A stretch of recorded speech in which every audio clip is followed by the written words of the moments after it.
பேரண்ட்ஸே வந்து height and wait கம்மியா இருக்கிறவங்களா இருக்காங்க ஆன் அன் ஆவரேஜ் அப்படின்னா அப்படிப்பட்டவங்களோட குழந்தைங்க வந்து ஜெனட்டிக்கலி அந்த மாதிரி ஸ்மாலா தான் இருப்பாங்க இல்லையா?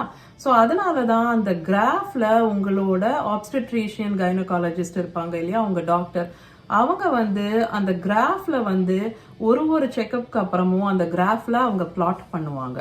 நம்ம வெயிட் சார்ட் வீடியோல பார்த்தோம் இல்லையா, அந்த மாதிரி அந்த கிராஃபுக்குன்னு ஒரு கோர்ஸ் இருக்கும். அந்த கிராஃப்லயே 10th பெர்சன்டைல்ல உங்க பேபி கண்டினியூஸா இருக்காங்கன்னா உங்க பேபி ஜென்ரலா ஸ்மாலா இருப்பாங்க ஃபார் வேரியஸ் ரீசன்ஸ் அப்படின்னு அர்த்தம்.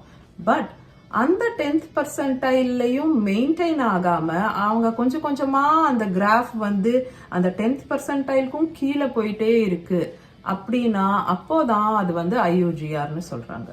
20 வீக்ஸ்க்கு முன்னாடி நோட்டீஸ் பண்ணக்கூடிய ஐயூஜிஆர் வந்து ஏர்லி ஆன்செட் ஐயூ